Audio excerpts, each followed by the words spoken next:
একজন মানুষের জীবনে একটিমাত্র ভুল সিদ্ধান্ত কিংবা মায়ের দেওয়া একটি অভিশাপ তার পুরো জীবনকে উল্টে দিতে পারে।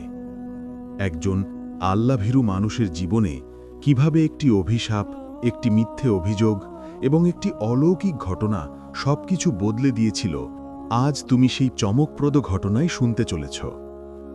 বানু ইসরায়েলদের মধ্যে একজন ভালো ব্যক্তি ছিলেন। তার নাম ছিল গুরাইজ। তিনি ছিলেন অত্যন্ত ধার্মিক, সৎ, সম্মানিত এবং আল্লাভীরু মানুষ। তার ইবাদত, তাকওয়া এবং ন্যায়পরায়ণতার জন্য চারদিকে তার নাম ছড়িয়ে পড়ে। মানুষ কোনো সমস্যায় পড়লে তার কাছে উপদেশ চাইত, দোয়া চাইত আর তার কথা বিশ্বাস করত। এত ন্যায়পরায়ণ ও আল্লাভীরু একজন মানুষকেও মায়ের সামান্য অবাধ্যতার জন্য কঠিন পরীক্ষায় পড়তে হয়েছিল। একবার তার মা তাকে রাগের মাথায় অভিশাপ দিয়েছিলেন। সেই অভিশাপের ফলেই জুরায়েজকে এক ভয়াবহ ঘটনার মুখোমুখি হতে হয়। ঘটনাটি সহি বুখারী, সহি মুসলিম সহ বহু হাদিস গ্রন্থে বর্ণিত হয়েছে। রাসূলুল্লাহ সাল্লাল্লাহু আলাইহি ওয়াসাল্লামের কাছ থেকে সাইয়্যিদুনা আবু হুরায়রা রাদিয়াল্লাহু আনহু এই ঘটনার বর্ণনা করেছেন। শৈশবে কেবল ৩ জন শিশু কথা বলেছিল। প্রথমজন ছিলেন ঈসা বিন মারিয়াম আলাইহিস সালাম। যখন মারিয়াম আলাইহিস সালাম ঈসা আলাইহিস সালামকে জন্ম দেন, তখন লোকে তাকে অপবাদ দেয় যে তিনি অবৈধ সন্তান প্রসব করেছেন, কারণ তিনি ছিলেন অবিবাহিত। আল্লাহর ইচ্ছায় শিশুকালেই ঈসা আলাইহিস সালাম কথা বলে তার মায়ের সতীত্বের সাক্ষ্য দেন। তিনি জানান, ঠিক যেমন আদম আলাইহিস সালামকে পিতামাতা ছাড়া সৃষ্টি করা হয়েছে, তেমনি তিনিও অলৌকিকভাবে পিতা ছাড়াই জন্মগ্রহণ করেছেন। শৈশবে কথা বলা দ্বিতীয় শিশুটি ছিল সেই নবজাতক যে সাক্ষ্য দিয়েছিল গুরাইজের পক্ষে। বর্ণিত আছে, গুরাইজ ইবাদতের জন্য নির্জনে একটি ঘর নির্মাণ করেছিলেন। সেখানে তিনি একাগ্রচিত্তে আল্লাহর ইবাদতে মগ্ন থাকতেন। দুনিয়াবি কোনো বিষয় তার মনকে ছুঁতে পারত না। চারপাশে কি ঘটছে তিনি প্রায় কিছুই খেয়াল করতেন না। একদিন তিনি সলাত আদায় করছিলেন। এমন সময় তার মা বাইরে থেকে ডাক দিলেন। গুরাইজ দ্বিধায় পড়ে গেলেন। একদিকে সালাত, অন্যদিকে মায়ের ডাক। তিনি বুঝতে পারছিলেন না তার কি করা উচিত। সলাত শেষ করবেন নাকি মায়ের ডাকে সাড়া দেবেন? শেষমেশ তিনি সলাতেই মনোযোগ রাখলেন। মা কিছুক্ষণ অপেক্ষা করে কোনো উত্তর না পেয়ে কষ্ট পেলেন এবং রাগে চলে যাওয়ার সময় বললেন, হে আল্লাহ, ব্যভিচারিণী এক নারীর মুখ না দেখা পর্যন্ত যেন আমার ছেলের মৃত্যু না হয়। জুরায়েজ তো ছিলেন অত্যন্ত ধার্মিক ও সৎ ব্যক্তি, কিন্তু মায়ের অভিশাপের পর থেকে লোকেরা তাকে নিয়ে সমালোচনা শুরু করল। কেউ কেউ তার ভালোত্বে হিংসা করত। তারা চেয়েছিল তাকে বদনাম করতে।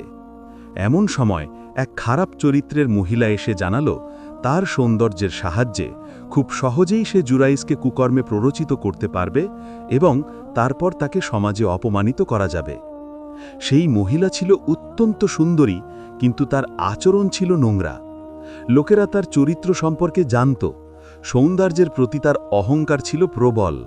সে ভাবত তার রূপের জাদুতে কেউ টিকতে পারবে না। একদিন সে জুরাইজের বাড়িতে এসে তাকে প্রলুব্ধ করার চেষ্টা করল, কিন্তু জুরাইজ ছিলেন সত্যিকারের আল্লাভীরু। রাতের অন্ধকারেও যখন কেউ দেখে না, তখনও তিনি আল্লাহকে ভয় করেন। তার কাছে কোনো পাপের প্রলোভনই টিকল না। মহিলার সব চেষ্টা ব্যর্থ হয়ে গেল। অবশেষে সেই মহিলা রেগে গিয়ে নতুন চক্রান্ত করল। এক রাখালকে প্রলুব্ধ করে সে তার সাথে ব্যভিচার করল। কিছুদিন পর সে গর্ভবতী হয়ে গেল। শিশুটি জন্মানোর পর সে ঘোষণা করল, এই সন্তানের বাবা জুরাইজ। এ কথা শুনে লোকেরা ক্ষিপ্ত হয়ে উঠল। তারা ছুটে গেল জুরাইজের ইবাদতখানায়, ঘর ভেঙে ফেলল, তাকে মারতে লাগল। জুরাইজ কিছুই বুঝতে পারছিলেন না। তিনি জিজ্ঞাসা করলেন, তোমরা আমার সাথে এমন করছো কেন? তারা বলল, তুমি ব্যভিচার করেছ এবং তোমার কারণে এক অবৈধ বাচ্চার জন্ম হয়েছে। জুরাইজ বললেন, এটা জঘন্য মিথ্যে। তিনি এমন কোনো কাজ করেননি। কিন্তু মানুষ তার কথা বিশ্বাস করছিল না। তারা তাকে ক্রমাগত মারছিল এবং তার ঘর ভাঙছিল। এই অবস্থায় জুরাইজ বললেন, শিশুটিকে আমার সামনে নিয়ে আসো, সেই সত্য বলবে। এরপর নবজাতকের কাছে তিনি বললেন, হে শিশু, তোমার বাবা কে? তখন আল্লাহর কুদরতে শিশুটি কথা বলে উঠল, অমুক রাখাল আমার বাবা। লোকেরা হতভম্ব হয়ে গেল। নবজাতক যখন জুরাইজের পক্ষে সাক্ষ্য দিল, তখন তারা নিজেদের ভুল বুঝল। তাদের অন্যায়ের জন্য অনুতপ্ত হল, তারা ক্ষমা চাইল এবং বলল, আমরা সোনা দিয়ে তোমার বাড়ি নতুন করে তৈরি করে দেব। কিন্তু জুরাইজ বললেন, আমার সোনার দরকার নেই, আমার দরকার মাটি, আমি আগের মতো সরল একটি ঘরই চাই। তারা তার কথা মতো আগের মতো একটি ঘর বানিয়ে দিল। এই ঘটনায় স্পষ্ট বোঝা যায় মায়ের কতটা গুরুত্ব। মায়ের একটি সাধারণ অভিশাপও সন্তানের জীবনে বড় পরীক্ষা নিয়ে আসতে পারে। এখান থেকে আরও শিক্ষা মেলে যে নফল সলাতের চেয়ে মায়ের অধিকার বেশি গুরুত্বপূর্ণ। এমনকি হিজরাত করার মতো আমল থেকেও মায়ের কথা আগে মানতে হয়। তাই আমাদের উচিত যতটা সম্ভব পিতামাতার অনুগত থাকা এবং তাদের সন্তুষ্টি অর্জন করা।